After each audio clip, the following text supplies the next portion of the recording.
యాదాద్రి భువనగిరి జిల్లా రైతులు రోడ్డెక్కారు. కాంగ్రెస్ సర్కార్ తీరుకు నిరసనగా ఆందోళనకు దిగారు. ఆత్మకూరు ఎం సబ్ మార్కెట్ యార్డుకు తాళం వేశారు. మోత్కూరు భువనగిరి ప్రధాన రోడ్డుపై రాస్తారోకో చేపట్టారు. 40 రోజులు గడుస్తున్నప్పటికీ ధాన్యం కొనుగోలు పూర్తి కాకపోవడంతో రైతులు ఆందోళన చెందుతూ తడిసిన ధాన్యాన్ని కొనుగోలు చేసి 500 బోనస్ చెల్లించాలని కోరారు.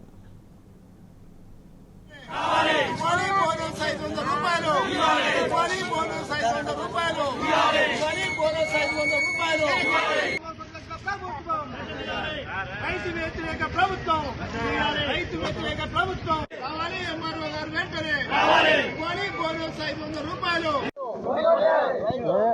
వెంటనే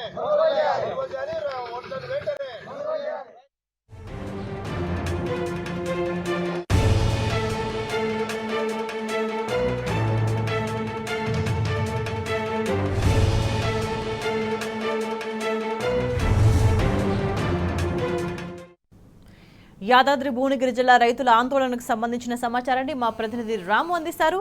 రాము, ఏమంటున్నారు రైతులు అక్కడ? 2 నెలలుగా యాదాద్రి భువనగిరి జిల్లాలో ఒక్క ధాన్యం బస్తాలు కూడా కొనుగోలు కావట్లేదు. ఎక్కడికక్కడ కళ్ళలోనే ధాన్యం అంతా కూడా మనకు దర్శనం ఇస్తా ఉంది. రోజుకో చోట ఎక్కడో చోట రైతులందరూ కూడా రోడ్డెక్కి తమ ఆగ్రహాన్ని వ్యక్తం చేస్తా ఉన్నారు, నిరసన కార్యక్రమాలు వ్యక్తం చేస్తా ఉన్నారు. ఈ రోజు ఉదయం కూడా యాదాద్రి భువనగిరి జిల్లా ఆత్మకూరు మండల కేంద్రంలో ఒక్కసారిగా మెరుపు ధర్నాకు దిగారు. హైదరాబాద్ వరంగల్ జాతీయ రహదారి పైన పెద్ద ఎత్తున రాస్తారోకో చేశారు.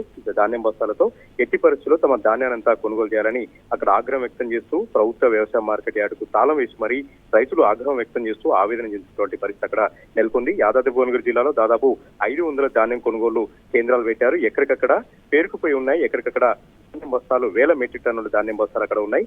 2 నెలలుగా కొనే దిక్కు లేదు. ఎన్నికలంటూ ఇక్కడ ఉన్నటువంటి అధికారులు కూడా తాత్సారం చేస్తున్నారు. ప్రజాప్రతినిధులు కూడా ఒకరు కూడా పట్టించుకోవట్లేదు. ఇప్పటికైనా చేయాలని వారు డిమాండ్ చేస్తున్నారు. నిన్న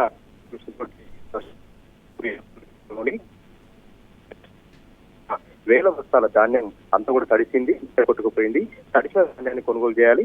దీంతో పాటు ప్రభుత్వం హామీ ఇచ్చిన విధంగా సన్న ఓట్లకు దొడ్డు ఓట్లకు కూడా 500 రూపాయల బోనస్ ఇవ్వాలని అక్కడ రైతులు ఆందోళన చేస్తున్నటువంటి పరిస్థితి కూడా మనకు కనిపిస్తా ఉంది.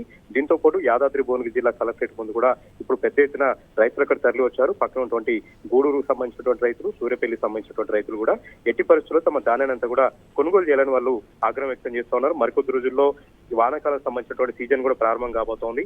వానాకాల సీజన్ కి పెట్టుబడులు కావాలంటే ఇప్పుడు ధాన్యం కొనుగోలు చేస్తేనే తమ వద్ద డబ్బులు ఉంటాయి, లేదంటే ప్రైవేటు వడ్డీ వ్యాపారుల వద్దకు పోవాల్సినటువంటి దుస్థితి వచ్చిందని కూడా వాళ్ళు ఆవేదన 2014 కంటే ముందు ఏ విధంగా రైతులు ఇబ్బంది పడ్డామో, ఏ విధంగా వ్యవసాయం అంతా కూడా అస్తవ్యస్తంగా మారిందో ఈ రోజు అదే రకమైన పరిస్థితి వచ్చింది. ఈ ప్రభుత్వ చేతగంతనం ఇది వచ్చిందని కూడా చెప్తున్నారు. ప్రస్తుతానికైతే ఎంఆర్ఓ ఆర్డీఓ అక్కడ చేరుకున్నారు.